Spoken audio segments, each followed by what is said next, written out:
పచ్చని పంట పొలాల మధ్య భారీ స్థాయిలో ఈ బాణసంచా తయారీ కేంద్రం ఉండడంతో అందులోనూ అతి భారీ విస్ఫోటనం జరగడంతో పంట పొలాలన్నీ కూడా మాడి మసైన పరిస్థితి మనం చూసుకోవచ్చు. చుట్టుపక్కల ప్రాంతాలన్నీ కూడా నల్లని మబ్బునైతే కమ్ముకున్నాయని చెప్పుకోవాలి. ఇక్కడ మనం ఈ వెహికల్స్ ఏవైతే ఉన్నాయో వీటిని చూస్తే కనుక ఇక్కడ పరిస్థితి ఏంటనేది క్లియర్ గా అర్థమవుతూ ఉంటది.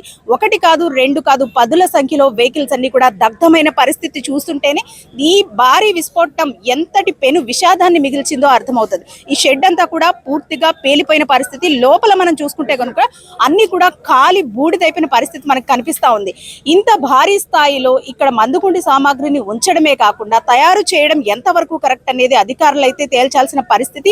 దీనికి పర్మిషన్స్ ఉన్నాయా లేదా, ఉంటే కనుక దాన్ని రెన్యువల్ చేసుకున్నారా లేదా, ఎందుకంటే దీనికి లైసెన్స్ తీసుకున్నప్పటికీ కూడా నెల నెల రెన్యువల్ చేసుకునే అవకాశం అయితే ఉంటుంది. అలాగే ఇటువంటి కర్మాగారాల్లో పనిచేస్తున్నప్పుడు ఇక్కడ పనిచేస్తున్న కార్మికులకు వాళ్ళ జీవిత బీమా తీసుకుంటూ ఉంటారు. అటువంటివి ఏమీ లేకుండా కూడా ఎలాంటి నియమ నిబంధనలు పాటించకుండా ఇంత భారీ స్థాయిలో ఇక్కడ మందుగుండ్రి సామాగ్రిని అయితే తయారు చేస్తూ ఉన్నారు. మనం చూసుకోవచ్చు, వెహికల్స్ అన్ని కూడా ఖాళీ బూడిదయ్యాయి. ఒక్కసారిగా పేలిన ఈ ఘటనలో మృతదేహాలు కూడా చెల్లా చెదురుగా ముక్కలు ముక్కలుగా పడి ఉన్న పరిస్థితిని అయితే మనం చూస్తూ ఉంటాం. ఆ షెడ్ చూసుకుంటే గనక ఈ పరిస్థితి ఎంత ఉధృతి ఉంది అనేది కూడా మనకి తెలుస్తూ ఉంటుంది.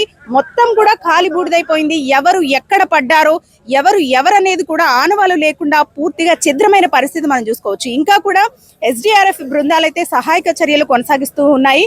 మొత్తం మంటలన్నింటినీ కూడా ఇప్పటికే అదుపులోకి తీసుకువచ్చారు. భారీ స్థాయిలో పెను విషాదాన్ని, పెను నష్టాన్ని ఈ ఘటన మిగిల్చిందనే చెప్పుకోవాలి. ఇప్పటికే సహాయక బృందాలు ఇంకా కూడా మంటల్ని అదుపులోకి తీసుకువస్తా ఉన్నాయి. దాదాపు 28 మంది కాలి బూడిదవ్వడమే కాకుండా పదుల సంఖ్యలో పూర్తిగా కాలి చికిత్స పొందుతూ ఉన్నారు. ఇందులో 6గురి పరిస్థితి అయితే పూర్తిగా విషమంగా ఉందనే చెప్పుకోవాలి. మందుగుండి సామాగ్రి పేలిన ఘటనలు కోకొల్లలుగా మనం చూస్తూనే ఉన్నాం.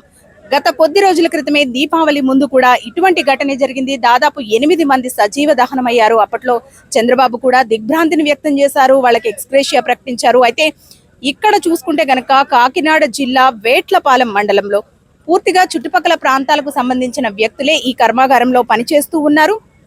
వీరందరూ కూడా పూర్తిగా కాలి బూడిదైన పరిస్థితి.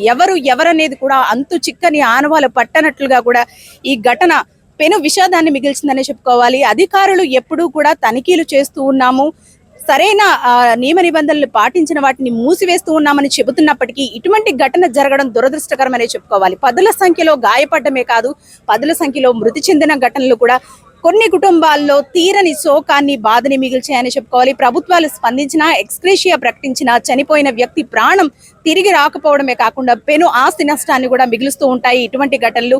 అధికారులు కూడా ఇక నుంచి తూతూ మంత్రంగా తనిఖీలు చేసి ఎక్కడికక్కడ ఏదైనా సంఘటన జరిగినప్పుడు స్పందించి తర్వాత వదిలేయకుండా వీటికి సంబంధించి కఠిన నియమ నిబంధనలు పాటించే విధంగా కూడా ఆంక్షలు విధించాలంటూ కూడా ఇక్కడ ప్రజలంతా కోరుకుంటున్న పరిస్థితి.